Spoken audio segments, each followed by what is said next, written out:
एक बार की बात है, एक अमीर आदमी हुआ करता था। उसकी 3 बेटियां थी। उनमें से 2 बदतमीज और नकचड़ी थी और तीसरी बहुत नरम दिल और मेहनती थी। उस नरम दिल लड़की का नाम था ब्यूटी। एक दिन उस आदमी को खबर मिली कि उसके जहाज तूफान में खो गए हैं। उसने अपनी बेटियों को बताया कि वो अब अमीर नहीं रह गया है। ब्यूटी बहुत दुखी हुई और उसने अपने बाप को दिलासा दिया। बाकी 2 बहनें दिन भर शिकायत करती रही। एक सुबह उस आदमी को खबर मिली कि खोए जहाजों में से एक जहाज वापस बंदरगाह आ गया है। बच्चों, अगर मेरा जहाज सही सलामत है तो मैं तुम लोगों के लिए तोहफे लाऊंगा। बताओ तुम्हें क्या चाहिए? एक हीरे की अंगूठी, रूबी पत्थर और एक सोने का ब्रेसलेट। और तुम्हें क्या चाहिए ब्यूटी? मेरे लिए सिर्फ एक गुलाब ले आइएगा पापा। जब बाप बंदरगाह पहुंचा तो उसने जहाज को टूटे फूटे हाल में पाया और वो बहुत दुखी हो गया। वापसी में वो एक घने जंगल से गुजरा। आसमान में बिजली चमक रही थी। पेड़ आंधी के जोर से गिरने के कगार पे थे। वो आदमी ठंड और डर के मारे कहीं रुक के आराम करना चाहता था। उसने तभी एक महल देखा। वो उस महल में घुस गया। हे, कोई है यहाँ? वहाँ कोई नहीं था। फिर भी अंदर काफी रोशनी और गर्माहट थी और मेज पे स्वादिष्ट खाना रखा हुआ था। आदमी खाना देख के खुद को रोक नहीं पाया और सारा खाना खा गया। घूमते घूमते उसे एक खाली कमरा दिखा और वो उसके अंदर चला गया और खूब आराम से सोया। सुबह उठ के उसने अपने पास नए कपड़े रखे पाए। ये किसी परी का महल लगता है। काश मैं उसका शुक्रिया कर पाता। जब आदमी महल से जाने वाला था, उसने बागीचे में गुलाब देखे। मैं अपनी बच्चियों के लिए महंगे तोहफे नहीं ले पाया, लेकिन एक गुलाब ले चलता हूँ ब्यूटी के लिए। उसने एक गुलाब तोड़ लिया। उसी समय एक जोर की दहाड़ सुनाई दी। एक मॉन्स्टर पेड़ के पीछे से निकल आया। आदमी बहुत डर गया। मैंने तुम्हें खिलाया, मैंने तुम्हें आराम की नींद दी और तुम मेरे गुलाब तोड़ रहे हो? ऐसे शुक्रिया किया जाता है? मुझे माफ कर दें, मैं सिर्फ अपनी बेटी के लिए एक गुलाब ले जाना चाहता था। तुम्हें इसकी सजा मिलेगी। तुम्हें वापस जो पहला इंसान मिलेगा, तुम्हें उसे मेरे पास लाना होगा, वरना मैं तुम्हें पकड़ के हमेशा के लिए कैद कर लूंगा। वो आदमी दुखी होके चला गया।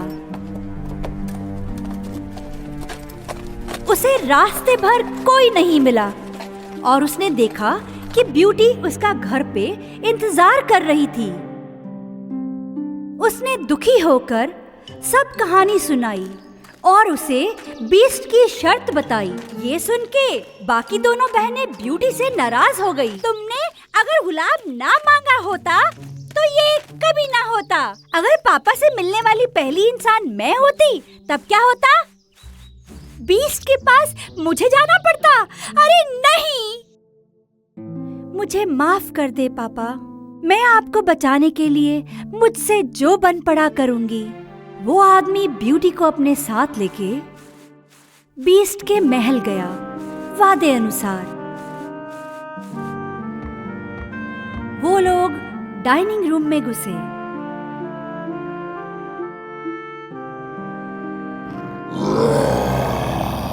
तभी एक दहाड़ फिर सुनाई दी और बीस्ट डाइनिंग हॉल में घुसा। ब्यूटी डर गई लेकिन उस बीस्ट ने उससे बहुत प्यार से बात की।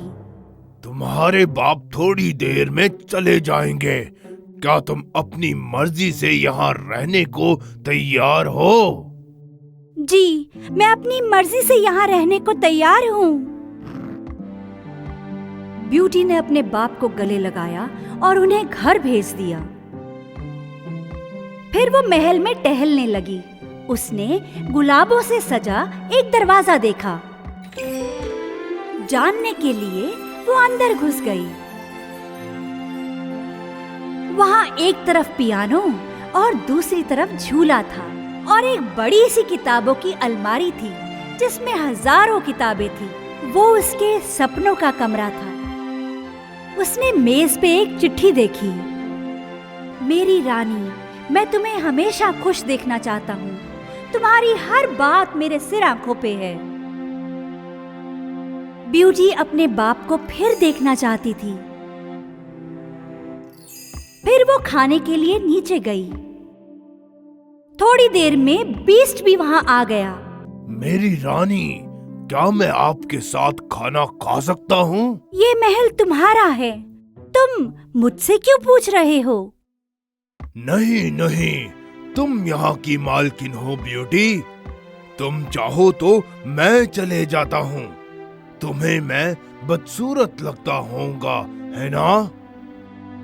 ब्यूटी ये सुन के बहुत हैरान हुई और उसे समझ नहीं आया कि वो क्या कहे। काश हमारी शादी हो जाती और हम हमेशा खुशी खुशी रहते। नहीं, मैं तुमसे शादी नहीं करना चाहती। बीस्ट फिर वहां से चला गया।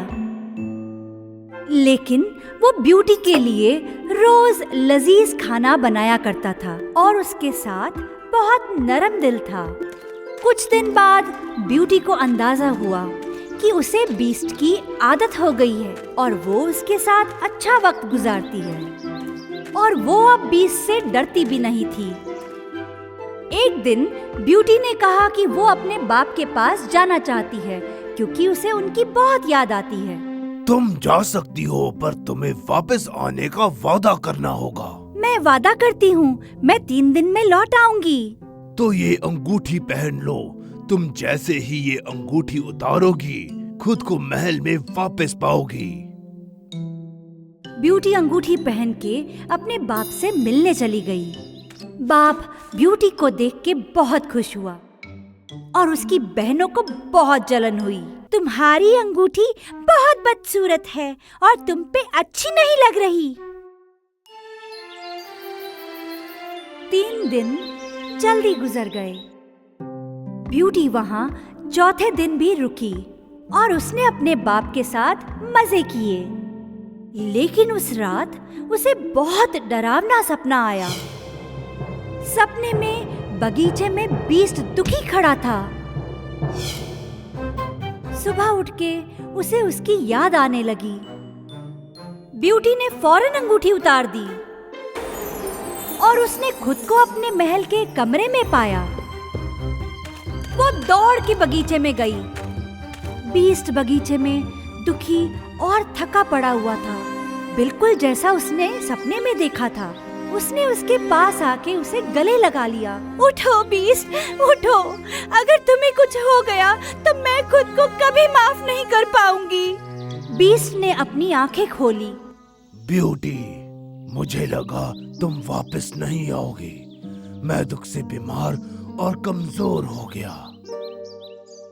मुझे तुम्हारी याद आई और मैं अपनी मर्जी से वापस आ गई क्योंकि मैं तुमसे प्यार करती हूँ। मैं तुम्हारे साथ इस महल में एक खुशहाल जीवन जीना चाहती हूँ। उसी वक्त सब तरफ रोशनी फैल गई। उसे ये होता देख के हैरानी हुई। उसने जब बीस्ट की तरफ फिर देखा तो उसने एक हैंडसम आदमी को उसकी जगह पाया। हाँ, तुम कौन हो? बीस्ट कहाँ गया? मैं हूँ बीस्ट ब्यूटी। मेरे ऊपर जादू किया गया था। अगर तुम मुझसे अपने प्यार का इजहार ना करती तो मैं सारी जिंदगी बीस्ट ही बना रह जाता। ब्यूटी हमेशा खुशी खुशी रहने लगी। अपने साफ दिल और सच्चे प्यार की वजह से। उस दिन के बाद हैंडसम शहजादा और ब्यूटी हमेशा हमेशा के लिए महल में खुशी खुशी रहने लगे।